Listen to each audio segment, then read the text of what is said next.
15, I'd like to call this regular meeting to order and recognize everybody in the audience tonight. Will you please stand and recite the pledge with me? I pledge allegiance to the flag of the United States of America and to the republic for which it stands, one nation, under God, indivisible, with liberty and justice for all.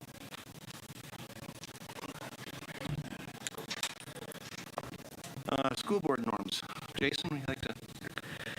The board developed norms are to share and respect varied opinions and speak with a united voice once a decision has been reached, to prudently prioritize resources in a student-centric manner that aligns with the district's strategic plan, to exhibit a mindset of continuous improvement through adequate preparation for meetings and a commitment to board education, to commit to assessing board effectiveness to ensure high-quality governance for the staff, students, and community of Jamestown. Thank you, Jason. Moving on to public communications, we have one, Shelley Mortensen, would like to come forward and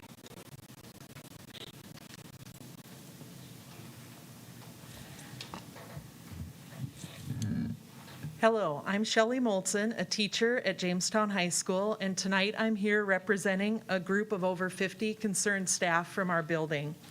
There is a deep sense of uneasiness and apprehension among staff over the decision to bring the whole Jamestown High School student body, consisting of 720 students plus staff, back into the building on November 16th. To resume full-time in-person instruction. Due to the current COVID-19 environment, the inevitable upcoming difficult days and weeks ahead, and the recent increases of cases in our community and our building, we are not in agreement with this decision.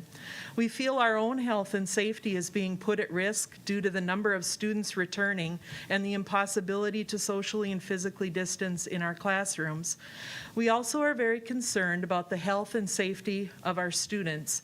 Even within the hybrid instructional model, we already have a widespread close contact and positive COVID from those who attend JHS, as well as staff members that have been suffering from the symptoms of this illness and have tested positive for it. The approaching holiday season also creates concern about bringing the student body all together on November 16th. Whether appropriate or not, families will be getting together with others, possibly from other communities, and then those students would be returning to our schools, increasing the risk of community spread after those breaks. We would propose continuing the hybrid model through the remainder of semester 1 and then reassessing the decision at that time. JHS staff overwhelmingly supports this timeline. Jamestown Public Schools has the control of the model by which we educate our students and provide for the safety of our students and staff through this pandemic. We feel the hybrid model is in the best interest of our staff, students, and community at this time. We believe our school administrators have been supportive of staff perspectives while navigating these uncertain times, have voiced our concerns accurately. Despite their support, we are compelled to be vocal in our disagreement with the decision for returning. We encourage the committee to rethink their decision and consider the team of staff voices from within JHS. We are in this together. Sincerely submitted, and I think you have a copy with all the signatures on there. Thank you. Yep, thank you. Moving on to letter D, is there any conflicts of interest to declare? Hearing none, moving to consent agenda, motion to approve. Motion by Bob, second by Aaron. Any discussion? Hearing none, assuming roll call vote, all those in favor say aye. Aye. Opposed, same sign. Motion carries. Moving into our regular agenda, we have recognition. Number 1 there, Heidi, would you like to take that? And then when your name is called, please come forward. This is an award for Wayne Laban. He's been named the Dakota School Psychologist of the Year from the North Dakota Association of School Psychologists, the NDASP. Wayne has been a school psychologist for over 28 years, with 19 of those years with the James River Special Education Cooperative. Wayne has worked in various districts and buildings throughout the cooperative. His colleagues have this to say about him. There is not a more caring, knowledgeable person to work with students of all ages. He has built relationships based on trust, understanding, and high expectations that have stood the test of time. Wayne brings to each meeting a wealth of knowledge and experience. He is collaborative and seeks to do what is best for students. He goes above and beyond each day, often arriving at school to check on students who may have a tough night and notifying staff if the student may need more support on that particular day. The most admirable trait about Mr. Levon for me is his ability to articulate his findings from assessments to parents. He will use parent-friendly terms and scenarios to help explain the results. Congratulations, Wayne, a well-deserved and long-awaited honor.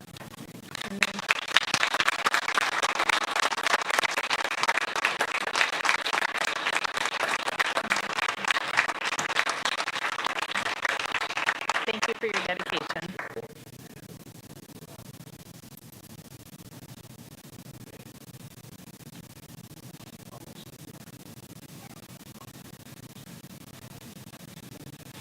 Now moving to recognition of 10 years of service, Aaron. Like I said earlier, when your name's called, please come forward. We have a little gift for you. Did you want to pause between? Is that? Or did you want to pause between each one? Or Once they're all done. okay. Yeah, the board would like to recognize the following folks here for their years of service. This is the 10 years of service. The board appreciates your commitment to the educational needs of our community. Matthew Moots, Kelly Bauer, Deanna Fisher, Tiffany Hillstrom, Janice Bredesen, Kelly Kessler, Wesley Larson, Lindsay Quichocho, Leslie Tarno, Danette Mint, Henry Fries, Christy Hillerud, Dorothy Lounger, Emma Mickelson, and Kimberly Dahlgren. Thank you again very much.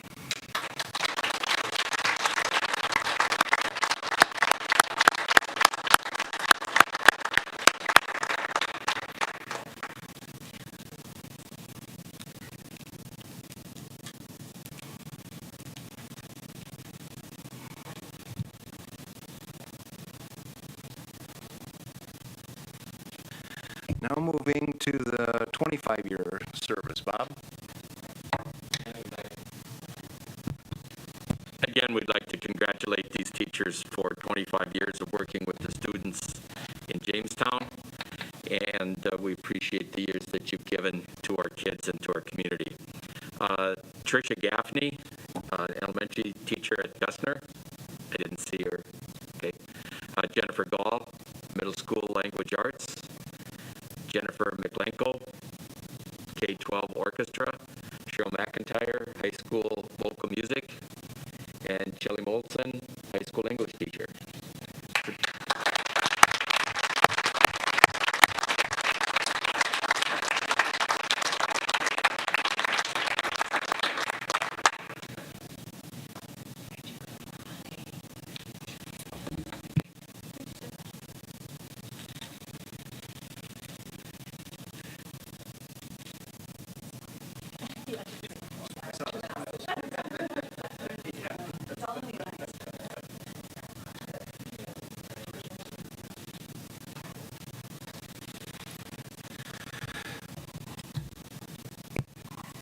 Thank you all. Moving on to correspondence, we have none. Reports to student council here to report, or? No? Okay. Oh, there they are. Okay.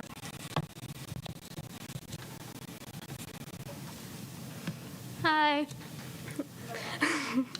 My name is Lauren Hibble. I'm the student council president. So far for student council, we have done homecoming, and we feel like that went pretty well. There wasn't much we could do for activities, but what we were able to do was dress up days, have a court, and have a parade. Things we are planning on doing are having a blood drive, which is happening tomorrow and November 5th. We are starting to check in on students that sit at lunch alone, and we will be doing that at the beginning of each month. Since with all of this COVID, it has been hard for people to make some friends. And Another thing we are doing, we are still trying to look into having a food drive this year, which will be discussed at our meeting on Wednesday. There we go. Anybody have any questions or? No? Yep, thank you.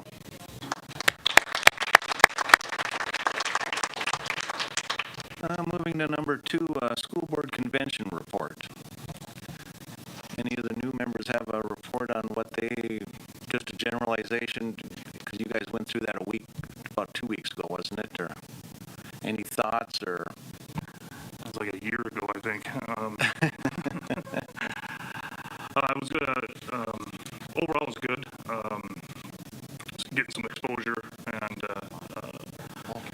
I think the best part of it for me was there was a speaker brought in and kind of gave his perspective. He had several years on the board and kind of walked through his experience from his early days as a board member and getting into as a more mature member of the community there. So, but it was informative, and I appreciated the Zoom part of it. It would have been good if we could have been there in person. But it was we made the most of it, and I think I got out of it what I was expecting. So, Gail, did you have anything to add or? My brain is full. Okay. And I appreciated that they have some of the things recorded so that if the times were in conflict, I can go back and watch them and take notes and stop it and start it and learn it that way. So that has been, it may be an upside of the format that we have right now too, is that I can do it and have them to even refer back to. Okay. Any with the law seminar, Heidi? Oh yeah, go ahead, yeah. Yep. So we've been meeting at 4 o'clock with new board members doing some orientation. Did you feel like that was helpful to going into this where you had a little more background information? Or was it somewhat similar, or was it kind of different? I'll go. Yeah, so there's a lot of similarities, and they started on the financial side and walking through, Dr. Leck gave us the overview of that, and then sat in on the board, and then they started showing the numbers, and I was looking at it and saying, those look pretty familiar. Yeah, so there was the Jamestown case study for the financial side of it, so a little bit of similarity, but again, a different perspective and approach, so they were both valuable. I guess just from my standpoint, yeah, I'd like to have more of the orientation earlier on to help through, especially with some of the the structure of the meetings and what's expected, and but I think that's recognized, and we're just kind of all working through as best we can. So, Gail? Yeah. Very similar to what he said too. It was good, especially the financial stuff was helpful. That's a lot to take in, and I feel like with what Rob covered with us and what we were able to get at that, it kind of cemented finally. Okay, thanks. Law seminar, who, it was Bob? Bob, you were there? I didn't attend every one of the sessions, but I did do the one on free speech because that can be very controversial in a school. And it seems like this has been maybe some old things, but of course they started off this free speech seminar with, I can't remember the Supreme Court justice that wrote this. I think it was Brennan, but I'm not positive. Students don't leave their constitutional rights on the schoolhouse post as they walk in. And that's always been a tough thing for people to understand in schools as it relates to free speech and what students could wear or do. And there have been several cases since then that tended to solidify what schools can do as far as maintaining order, discipline, those sorts of things. So that was interesting. The second one was Title IX, and Title IX is we think of Title IX most of the time, I think, as dealing with extracurricular activities, but it also and equal opportunities for the two sexes. But it also deals with sexual harassment, and there are a number of requirements that school districts have in that area, and school boards have adopted policies to make sure that for procedures in case there is an instance of sexual harassment. So that was interesting. The other thing that I did go to the delegate assembly. There were 76 delegates, which was at 3 o'clock in the afternoon. But one of the things I think we should be aware of, one of the things that the delegate assembly does is to approve resolutions. And there's a number of resolutions that are approved every year. But there's a new resolution that's been put forth and was adopted, encouraging the legislature to consider a deadline for contract negotiations, and that was approved by the delegate assembly.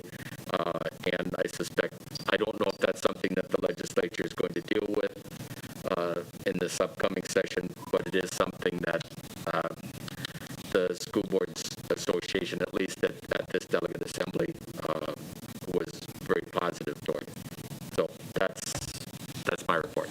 Okay. Was there any other delegates, or Jason? You there? Okay. Any reports or? Well, just to add to what Mr. Toso said, and he said it very well. For putting on what they could virtually. In my opinion, it went on pretty well. I mean, your guys is probably the same thing, that what they had to work with and what the information we got out, I mean, was good this year. So hopefully next year we get to meet in person and go from there. Anything else on the convention, or none? Okay. Moving on to school superintendent's report. Rob? Okay, you have my written report there. To touch on the board retreat at the conclusion of this meeting, you had asked me to arrange a board retreat. We did that to discuss the community input session that was held recently. So originally I'd scheduled that to be in the multipurpose room. If necessary, based on size, you can certainly do it in this room as well. Beyond that meeting or that retreat, though, I would still advocate that the board considers another board retreat, a more traditional board retreat, probably sometime in January. I know in the past, the scenario exercise has been something the board members have appreciated, and we would continue to do something along those lines. And if you have topics for a board retreat that you'd like to dig a little bit deeper into, as you know, in a board retreat, we dig deep. It's not a business meeting. It is an open public meeting, but you dig deep into a handful of topics as opposed to board business. You know, board action takes place in a board retreat, but a lot of discussion and learning happens in a board retreat. So that's one thing that as I stated, that I would advocate to do is a scenario exercise again.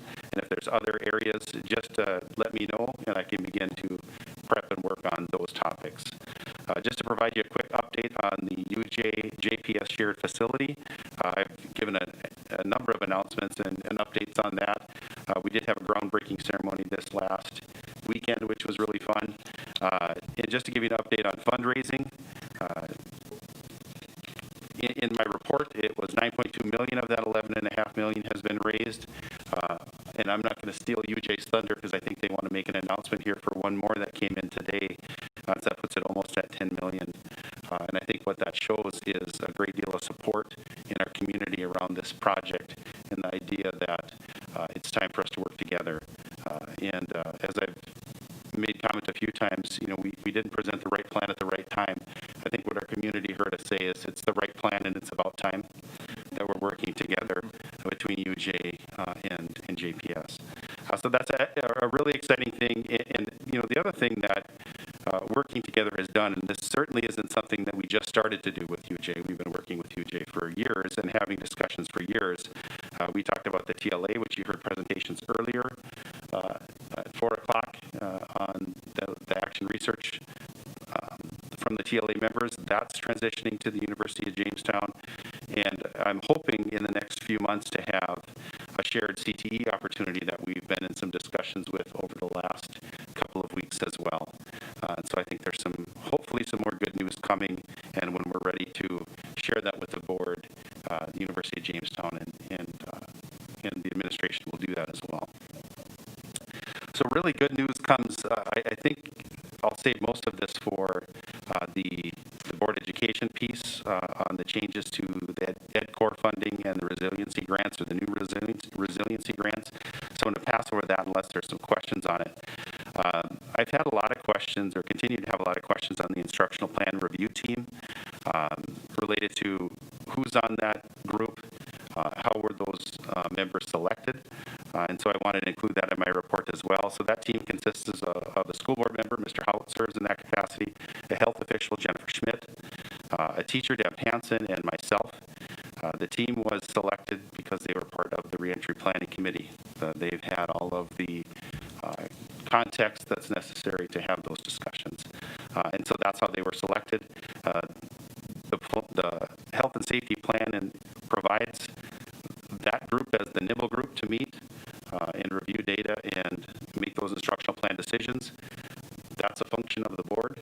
The board made the choice. And if that is not the procedure that's working best, you certainly could change paths and do that a different way. But, you know, the reason it was recommended this way is because it was nimble and because it allowed for stakeholders to be represented in a functional way. But again, it's certainly a board function to make that choice. If you wanted to choose to do that in a different manner, you certainly could do that. School resource officer, it's been about 18 months. We haven't had an SRO, but we interviewed last week, and we have have a school resource officer coming back to us finally, which we are very excited about. Sometimes you don't know what you got till it's gone. Our school resource officer has been a really important piece of the work that we do in schools, and we're happy to have Courtney Jeffrey joining us at the beginning of next year, or in the beginning of January. And so I look forward to bringing Officer Jeffrey to the board at some point in January and introduce her to you as well. As we have done in the past, my plan would be to use Title 4A funds to pay for our portion of that salary. So with that, I stand for questions. Melissa? Regarding the instructional plan review team, are we going to be discussing that part further in the retreat, or would this be the time to bring up that I would like us to revisit the board having a little bit more say in the instructional plan? I would say probably at the retreat, because it's not on the agenda tonight. So, okay. Jason? But if we wanted to take action tonight to change that, we would have to do it here, correct? We couldn't do it in the retreat because no action can be taken there. Is that correct? Correct, but it has to be on the agenda so that we can post it. And that's not, I mean, it's not on the agenda as an agenda item in my, so.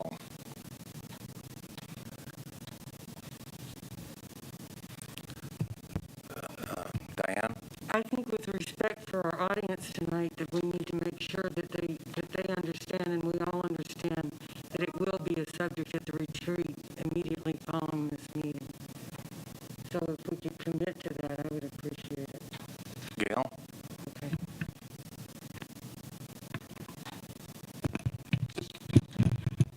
I have some concerns if it's not actable tonight, that this is a long time when we're in a real active outbreak. Just some data I took down today.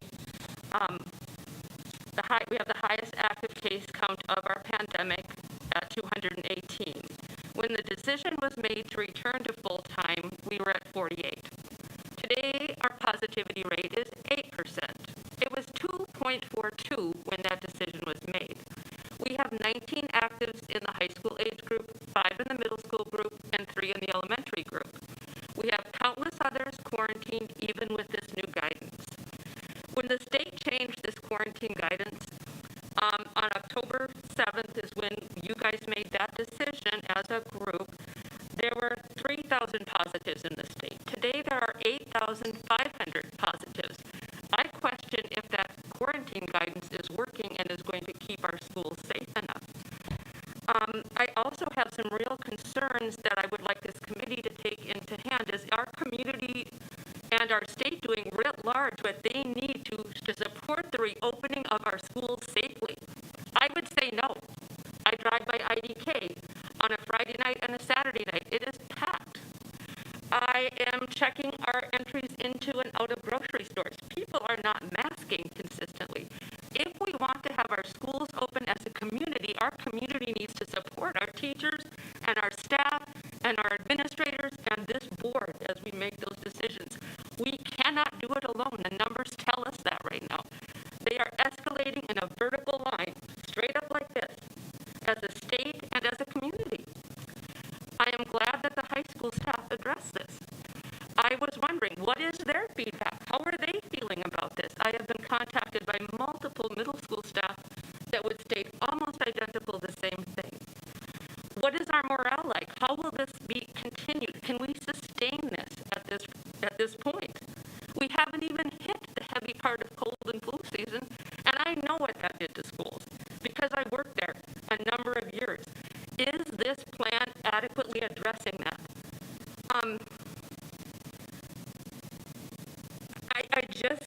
I just am concerned about the direction we're going. I want to know, how are our subs? Do we have subs to adequately cover our classes like they are right now? That is only going to get worse. Are teachers having to cover with teachers?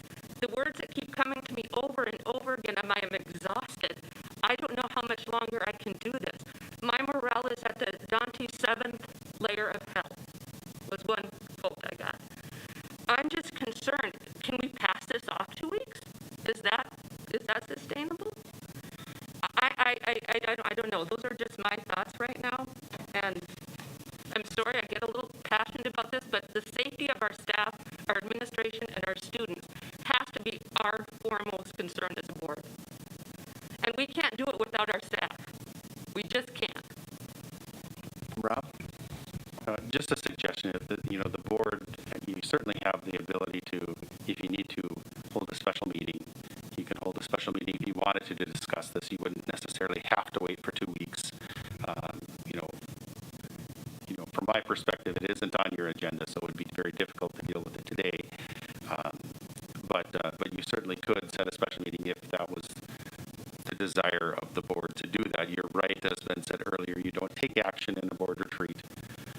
You have discussion in a board retreat. You go very deep on a small number of topics. You don't take action. It's not a board meeting, or it's not a business meeting.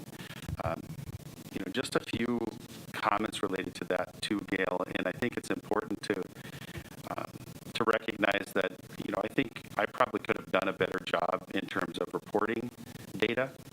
Some of it, to be completely honest, we're in the midst of a pandemic. I feel like every teacher probably in this room and a lot of people that are listening that have other jobs, we're swimming. Everybody's swimming and trying to do everything that we need to do. Superintendents are no different. And so in a perfect world, I'd love to have said, yeah, I've had this, great reporting document for months, but I haven't. That it's been a harder process to track, and I spent some time over the last 2 weeks or so trying to build a little bit. I wouldn't say it's a dashboard, but trying to get the pertinent information in digestible chunks. So, like I said, to be honest, I'd love to say, I feel like I need to say I could do a better job here too.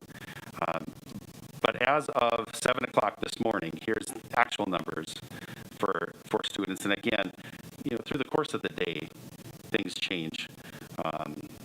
And I know things change today like they change every day. Kids are in close contact. They're taken out of close contact. Everything changes every day because there's a cycle. So my plan is to take some of the data that we use in the instructional plan review team, and take that information and share it out on a weekly basis with staff on Friday, say for example, and then put that data in our alert center so people can see this is what actual numbers are. Sometimes I think it becomes difficult to see. We don't know. We just know a student's gone. What does that mean when they're gone? Are they in household contact? Are they in close contact? Are they positive? We don't know, and I think that brings a little bit of fear and trepidation too. So as of 7 a.m., these are what numbers actually are in our district. For students, that's 7 positives. So the percent of that impact is 1/3%. And again, knowing that in a day, just like any day, those change. Close contact and quarantine, they're 81, and that's a shade under 4%, 3.85%. Those that are close contact exempt, just a reminder for close contact exempt, those are when students are both the positive and the exposed were wearing masks, so they're still eligible to come to school. Of course, they wouldn't be able to participate in, say, in high impact activities, but they would be able to come to school. That's 52, so 2.47%. Household contacts, 62, 2.95%. So the total impact, that's 202. So if you look at those that, out of those 202, that are out of school for a period of time, that's 121. And I want to talk about the impact, the estimate, I should say, of the impact from activities. That is a significant amount. When we have activities, those are students that are not masked.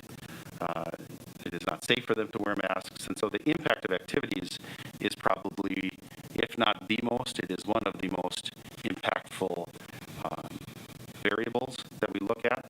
And so 75 of those 202, we see that impact coming directly from activities.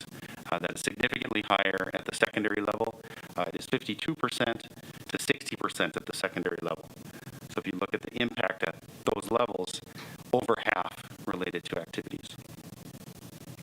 So we've talked a lot about transmission rates, and this is very challenging for us as we look at data to try to say, is this a transmission rate or is it not or is this a transmission? Is this not a transmission? What I can confidently say in terms of transmission is 1. When you look at staff, right now we have a total of 9 positive. What I call quarantine, that includes household contact and close contacts for quarantine. I put them together because those ends aren't very large, those numbers aren't very large, and so I don't want it to be able to drill down to individual people. That's one of the reasons why we report it the way we report it, not by building, but by level. We want to make sure that there is privacy that's maintained. So that's why I put close contact quarantine and household contacts together, and that's 7. So the positive 9, that's 2.5% of total staff. Close contact quarantine and household contacts at 7, so it's a little under 2%. Close contact exempt is 4, so 1.13%. A total of 20. If you look at, again, that estimate from activities, that's 6, so 30% there as well. So that's 16 that are out of school. To answer your question, Gail, about subs, very challenging. Extremely challenging to find subs. It is a lot of in-house covering, whether that is all day, every day, or hybrid. It's a challenge either way. So a few takeaways that, as I've looked at this data, that I think are important to share. We're continuing to see increases just like the state and the rest of the country. The school, as always, is a representation of our community. We're not seeing the same dramatic increases in our numbers that the county is seeing. I think that shows that a lot of the measures we're doing have been effective, but we don't exist in a vacuum. We need to partner. We need our community to say, these are the strategies that we're willing to commit to, so we can have school, so we can transition to full day. It's a partnership. We can't do it by ourselves. It has to be a commitment from everybody, because what we see out in the community, it doesn't happen to the same percentage, to the same degree, but it still happens. And it comes along. We see that in particular with household contacts at the elementary level. The vast majority of what we're seeing with students missing school at the elementary level is household contacts. Outside of activities, that is the biggest variable that we see impacting. We continue to see relatively low positivity rates. Like I said, 7 students, 9 total staff. Significant driver, as I said, household contacts. Positivity rates very, very low at the elementary. And that also means that, of course, we have very few close contacts, whether they're exempt or in quarantine. When we do see quarantine, that's, I think, the obvious spillover effect to that is at lunch, when we're seeing close contact contacts and quarantines, that's usually lunch. If not lunch, well, at the elementary, lunch and activities at the secondary levels. Usually when we're seeing, I think I talked about this last time, when we're seeing a large number of students at a time, it's not related to the classroom, it's usually related to activities. You take out larger groups, those are, we can't track those, that's very hard to say in practice what's happened. They're not in pods normally. You're taking out a full group. One of the things that we were concerned about at the beginning of the year that we were going to see close contact quarantines for large classrooms, and that just hasn't been the case. We're able to monitor and investigate and say, well, it's these 5 students or these 4 students, and they're exempt now. Or the quarantine, close contact quarantine, like I said, is usually activities or lunch. So as I said, secondary level activities, 52 to 60% of all positives and close contacts at the secondary level related to high impact activities. We don't have data on band and chorus, but it's something that we have to do. And we were just talking about this with secondary administrators today. We have to closely progress monitor that. We know that that's an area that we need to very, very closely monitor, and so we'll do that. It's one thing now at a hybrid level, moving into face-to-face at the high school level, now being face-to-face at the middle school level. It's something that we just have to monitor. I will say, though, that the impact in music education at the elementary level has been pretty minimal, so that's been good, but this is on a larger scale. So it has to be a priority for us to continue to monitor. I talked about low presumed transmissions.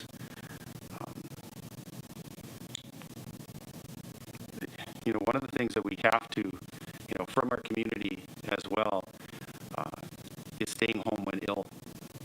That is a huge piece, and we still see that. And we still see when we're doing investigations where we have ill people in school, and the onset was 3 days before. And so we're seeing the impact of not just Tuesday, but Wednesday, Thursday, and Friday as well, when we really need those kids to stay home when they're sick. We need staff to stay home when they're sick, which I think they're doing. I will give a lot of credit to our staff. I think for the most part, we've been able to stay home when sick. Therein lies another challenge, though, because we're already struggling with substitute teachers, and we're asking people to stay home when they're ill. So these numbers somewhat don't represent how difficult that really is when we're asking people to stay home because of they're positive or if they're in quarantine, but also if they're symptomatic, which they're doing, but it just creates another challenge for the school as well. And like I said, it really comes down to being partners with our community. Our community has to recognize how important these strategies are. We aren't going to be able to make headway if we don't have partnership in our community, because we're going to see to a different level, but we'll see exactly what happens in the community here as well. So those are the comments that I had. Like I said, I want to provide this, I don't want to call it a dashboard. It's not really a dashboard. It's some information on Fridays. Like I said, put it out to staff and then put it on the alert center so people understand what the impact actually is right now. And then I'll do that weekly. Bob and Gail?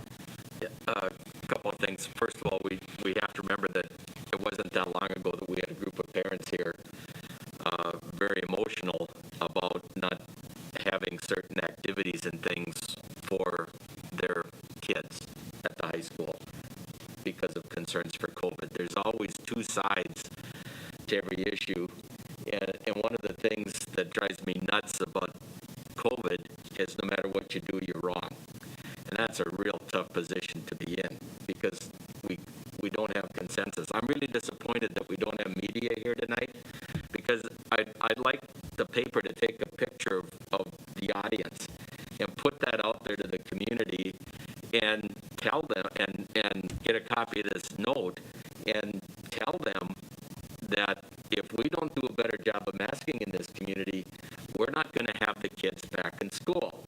And we can harp and harp and harp on that, but you still have whatever term, you'd want to call people out there that just say, I'm not going to mask.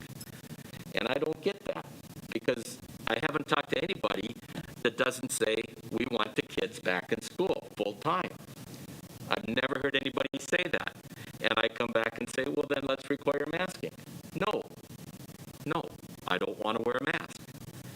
And people don't get that you don't wear a mask to protect yourself necessarily. You wear a mask to protect others. And they don't get that. All they say, well, the mask doesn't help you.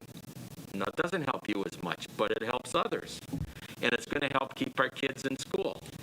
And I don't know what we can do to get that message to people, because it just flies right over their head. And I agree with what Mrs. Nelson said. When you drive by an eating establishment or someplace and you see it full on a Friday night and nobody's masking, of course it's tough to mask and eat. I get that. But still, people aren't paying attention to what has to be done. And I don't know.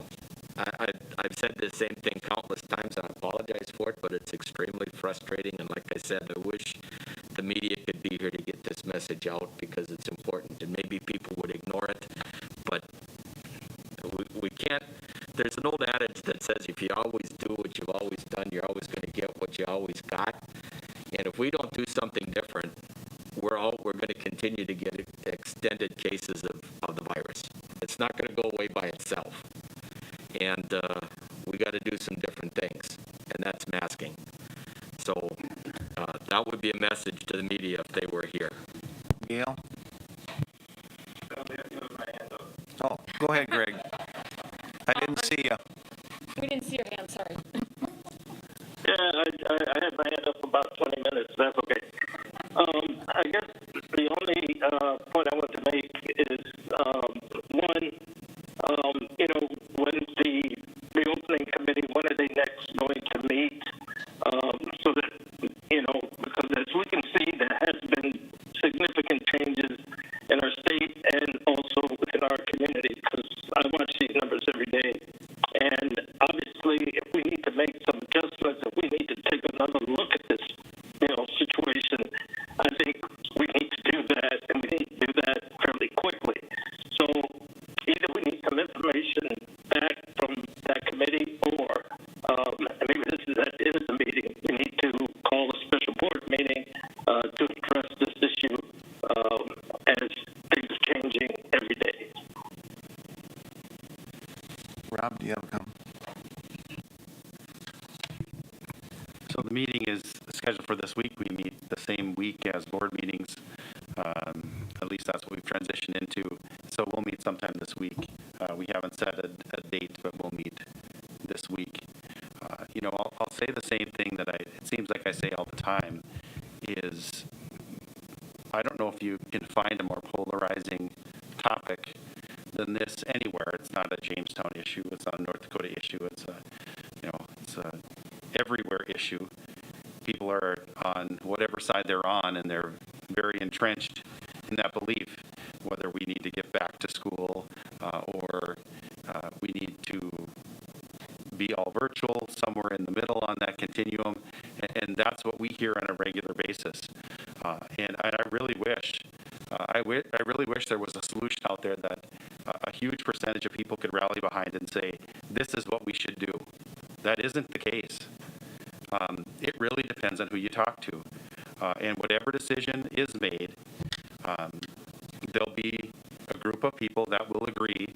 There'll be a group of people that don't agree, and there'll be a lot of people in the middle, at least in some level of that. And we'll hear data from this is what we need to keep kids safe when they're in school. We'll hear data about these are all the reasons why kids need to be in school. What's missing out. We'll hear data on how transmission doesn't actually happen in school.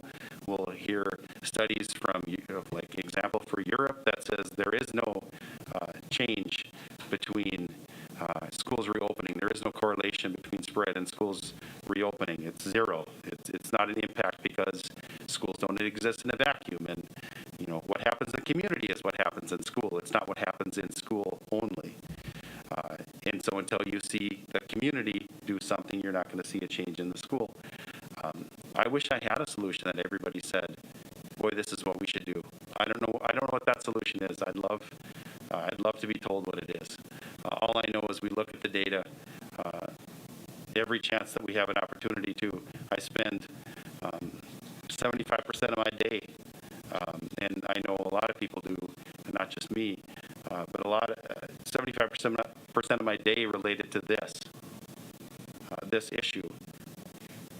I'd love for a solution to present itself that says this is what we should do next. We do what the data says makes sense. Or at least that's what I've suggested. At the beginning of the year, it was to start in a hybrid because we were concerned about what would happen with quarantines and that we're going to see huge swaths of kids and adults taken out of buildings at a time. And then you have teachers trying to teach virtually and face-to-face at the same time. What we saw through the process is that wasn't happening. We weren't seeing that. We were seeing a smaller number of students in quarantine. Then mask changes happened in close contact regulations changed, and you're able to have masked close contacts or have exemptions and quarantine.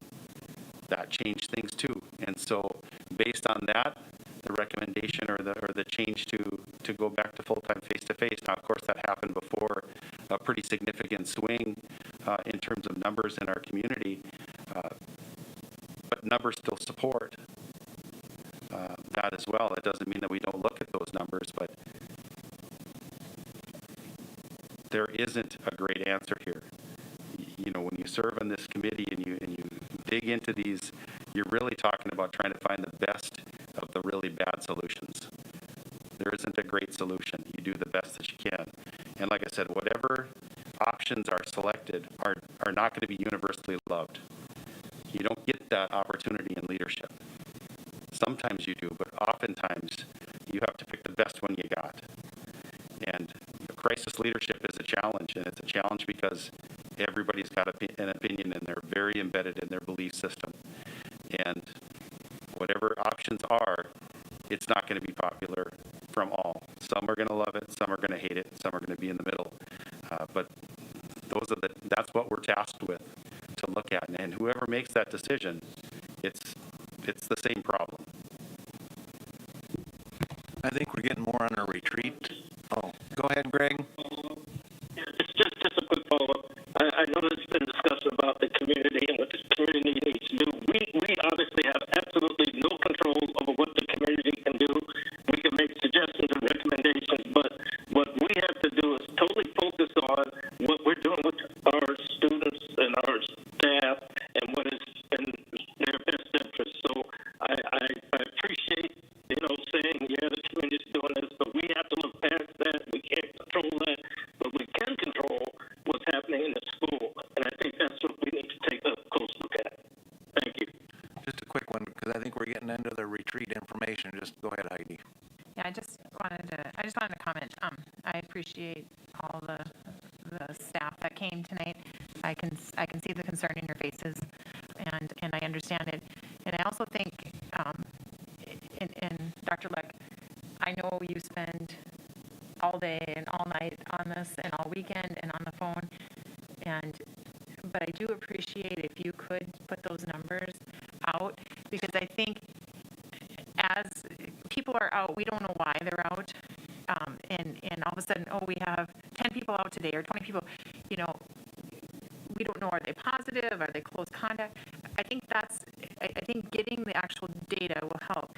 At the same time, I also appreciate that you combine some categories, because this is medical information also. The last thing we want to do is to have people speculate as to who or what. Is that a positive or not, or what does that mean? So I think we have to be really cautious about that as well, which is, I think, one benefit of that committee working together, because they look at the data. Dr. Leck gets data every single day, probably more than once a day, that gets data. Look,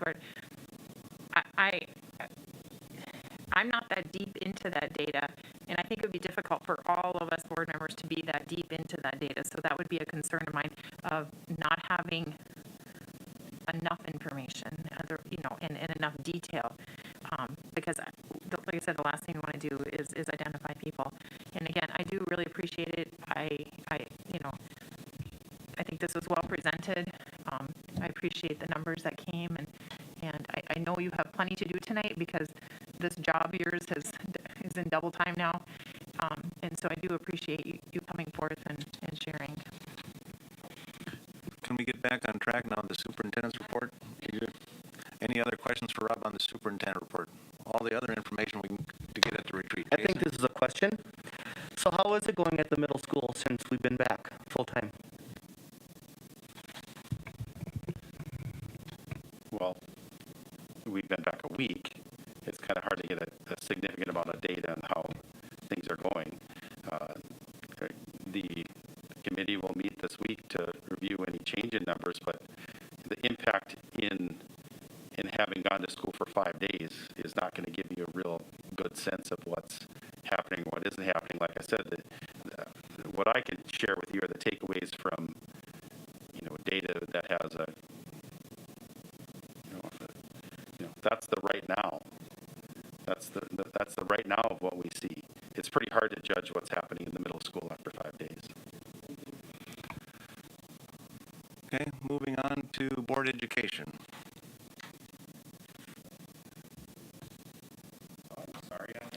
I didn't have my link on it. I'm sorry, I didn't have a link on there. I did reference it in my report, and I apparently forgot to put it in the. So if you open up the board memo, and I'll try to be brief because I know that there's other topics that you want to get to, and I want to spend a little bit of time on it, though. We've talked in the past about education core, so I want to talk real briefly because it impacts us about 4 different streams of CARES dollars that we receive. The first is ESSER. That had its own budget that you looked at. You had an application that we drafted that was approved. The really important thing to know about the ESSER budget is that those funds can be spent all the way through September of 2022. Okay? So remember, if you think about the timeline that exists for some of these funds, December 30th, ESSER is the one that lasts the longest.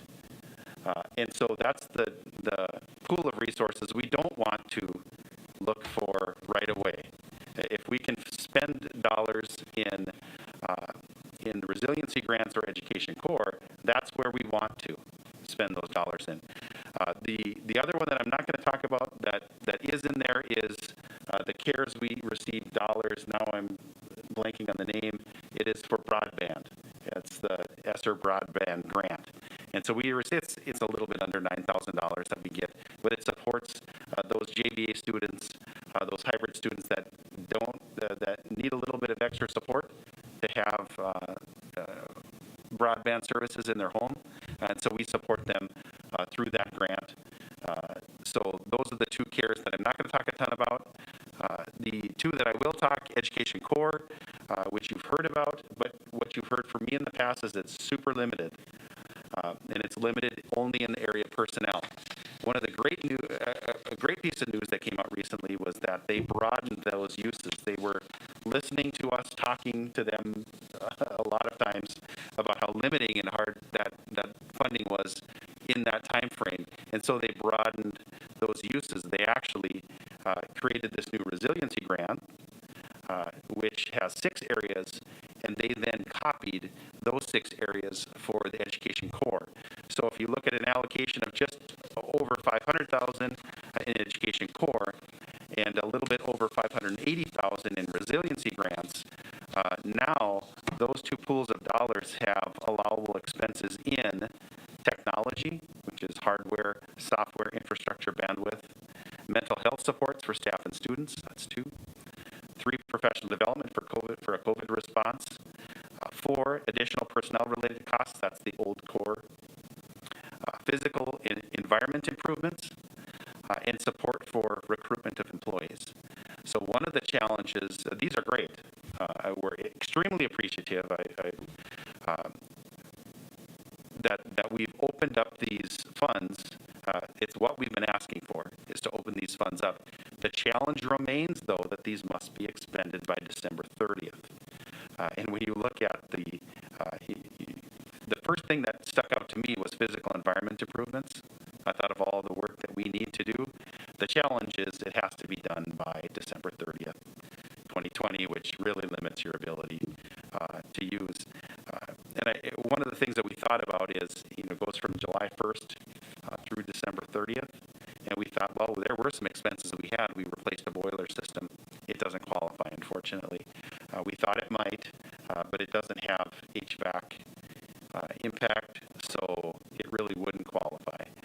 But in any case, Sally and I have been spending quite a bit of time combing through expenses and combing through different projects, things that we could do to utilize these funds, even though there's that limit of December 30th. Go ahead. Heidi? Could we get air conditioning in the middle school by December 30th? Not by December 30th, you can. But there are some expenses, univents that we've replaced in certain classrooms, things like that, that we would be able to retroactively apply.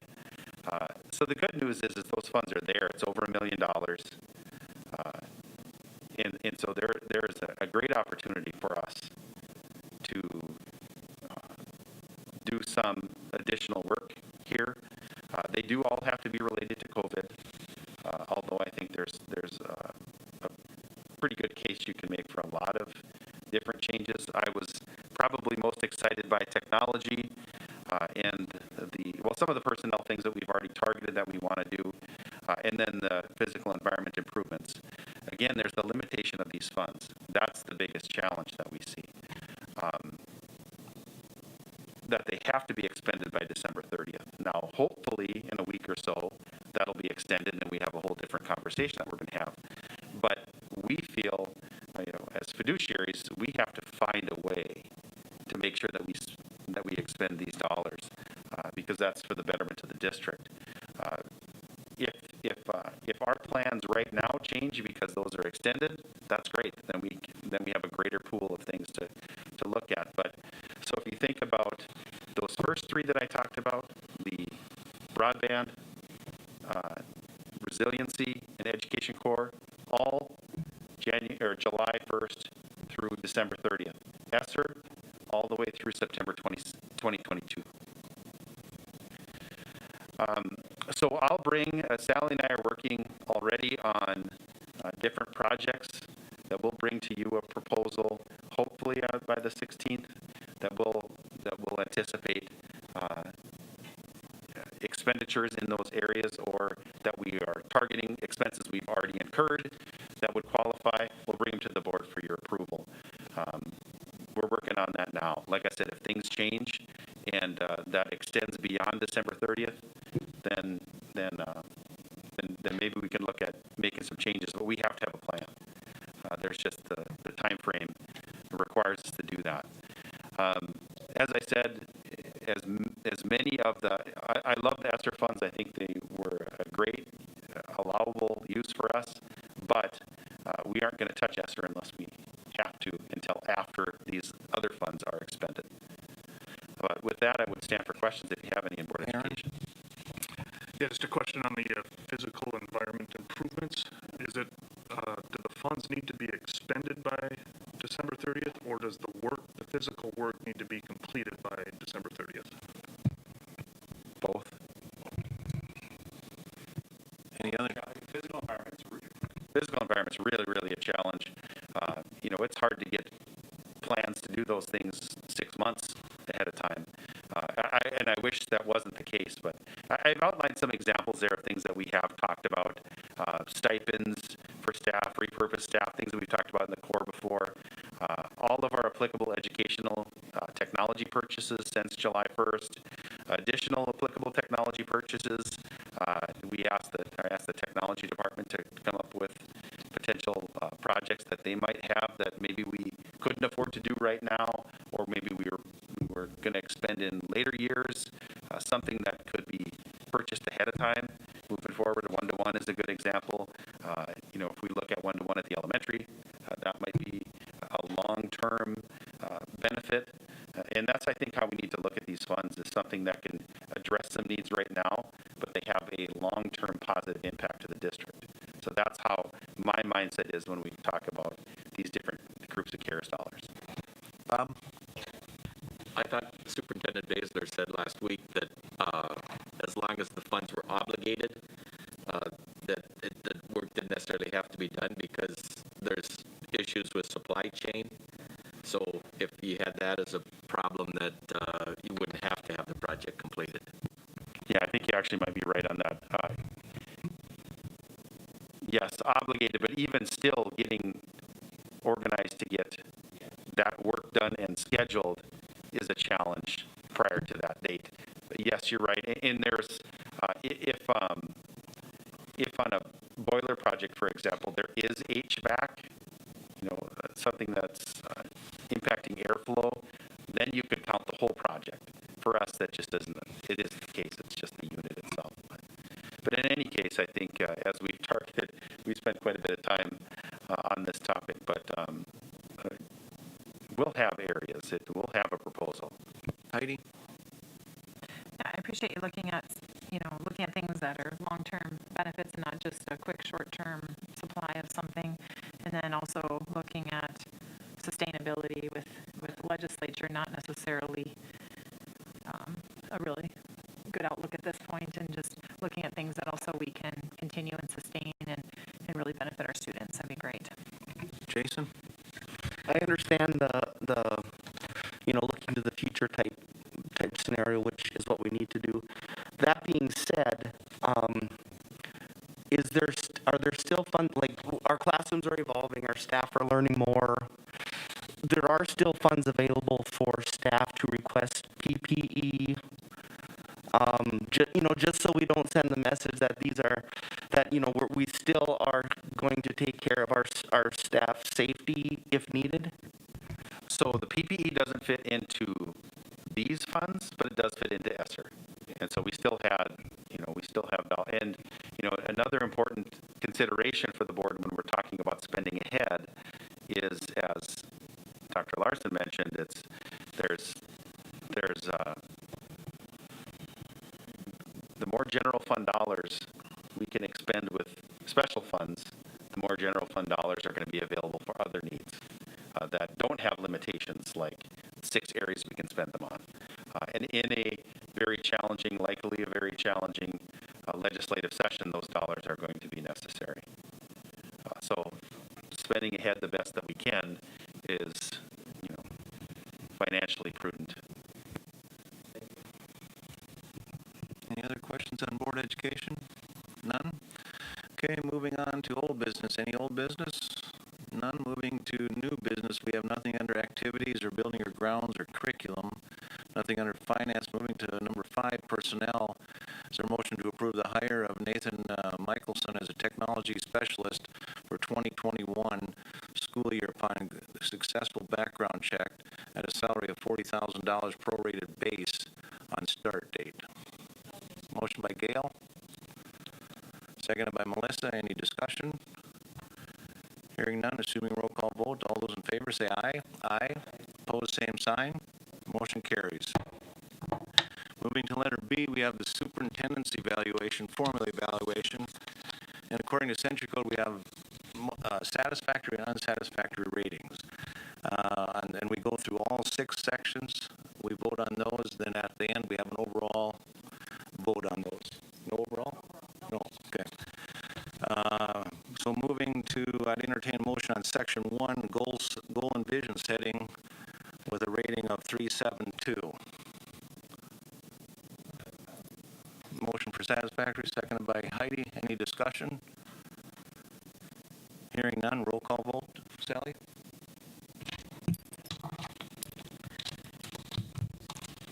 Diane Hansen. Roger Hout. Yes. Heidi Larson. Jason Rohr. Gail Nelson. Robert Toso. Aaron Roberts. Greg Allen. And Melissa Gleason. Passes 9-0. I'd entertain a motion on section 2, board relations at a value of 367. Motion by Bob. What's the motion? Satisfactory? Okay. second by Aaron. Any discussion? Hearing none, roll call vote. Sally? Roger Hout, Yes. Heidi Larson, Jason Rohr, Gail Nelson, Robert Toso, Aaron Roberts, Greg Allen, Melissa Gleason, and Diane Hansen. Motion passes 9-0. I'd entertain a motion on Section 3, Human Resource Management, rating of 3.48.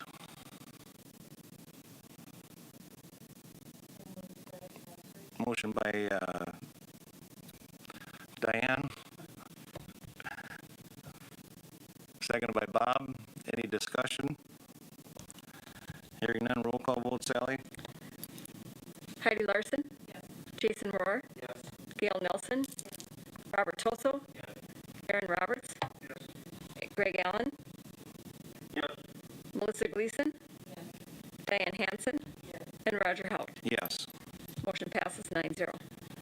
I'd entertain a motion on Section 4, Curriculum and Student Support Services at a rating of 3.51. What's the motion, Bob? Motion by Bob, seconded by Gail. Any discussion? Hearing none, roll call. Sally? Jason Rohr, Gail Nelson, Robert Toso, Aaron Roberts, Greg Allen, Melissa Gleason, Diane Hansen, Roger Hout, Yes. and Heidi Larson. Motion passes 9-0. Moving to Section 5, I'd entertain a motion on that, Community Relations, at a rating of 363. Motion by Melissa, satisfactory? Okay. Seconded by Diane. Any discussion? Hearing none, roll call. Sally? Gail Nelson, Robert Toso, Aaron Roberts, Greg Allen, Melissa Gleason, Diane Hansen, Roger Hout, Yes. Heidi Larson, and Jason Rohr. Motion passes 9-0. Moving, I'd entertain a motion on Section 6, Operations and Resource Management, at a rating of 3.71. Motion by Bob is satisfactory? Okay. Seconded by Gail. Any discussion? Hearing none, roll call. Sally? Robert Toso, Aaron Roberts, Greg Allen, Melissa Gleason, Diane Hansen, Roger Hout, Yes. Heidi Larson, Jason Rohr, and Gail Nelson. Motion passes 9-0. Okay. Thank you, Rob. Moving to policy. Would it be okay if I just make a Oh, comment? yeah, go ahead. Yep. You know, we've talked a lot about how challenging things can be in this environment. I just want to thank you all for the opportunity to be here in Jamestown. Even in tough times, I'm reminded every day how much I appreciate the ability to be here in Jamestown, and it reaffirms to me every day that this was the best professional, personal decision that I ever made. So thank you for allowing me to be here and lead the district. So thank you. Moving on to policy and procedures, there a motion to approve the first reading of copyrighted material and intellectual property policy ABCA. Motion by Heidi, seconded by Gail. Any discussion? Bob?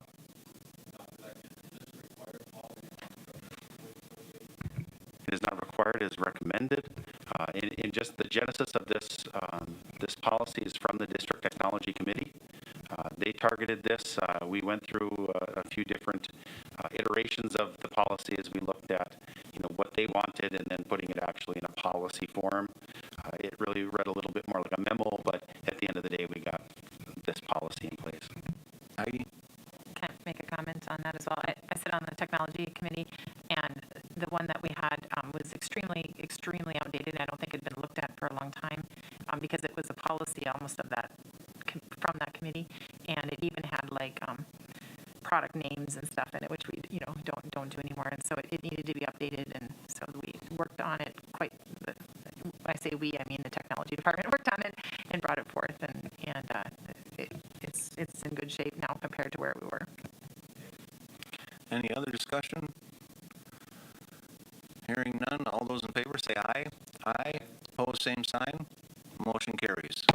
Moving into tuition, is there a motion to approve tuition agreement for a ninth grade Jamestown student to attend Montpelier Public School for 2021 school year? Motion by Melissa, second by Aaron. Any discussion?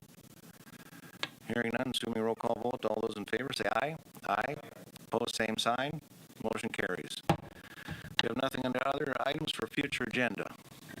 Jason? Just for clarification, if we decide to have a special meeting, we can schedule that during the retreat? Or would we need to do that in this meeting? Well, you could schedule a special meeting at any time. I think what we'll do is have the other committee meet and then find out when we're going to meet for that, and then have a special meeting after that. That would probably be so. Any other items for future agenda, Gail? Just a clarification, wouldn't it make sense to have that, the special meeting first to give feedback to the committee? Just a thought.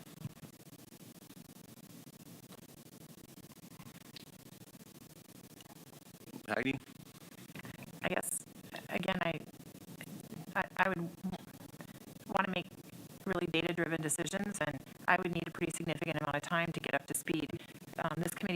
Portions of this committee started back in August and have been reviewing information and data, and some people on a daily basis. So I would want to know what data they're looking at, because, I can make a decision on a motion pretty easily on this.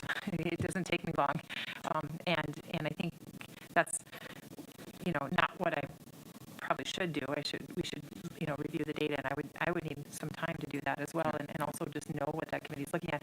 And some of that is probably, again, we want to be really careful with privacy as well, because it is medical information.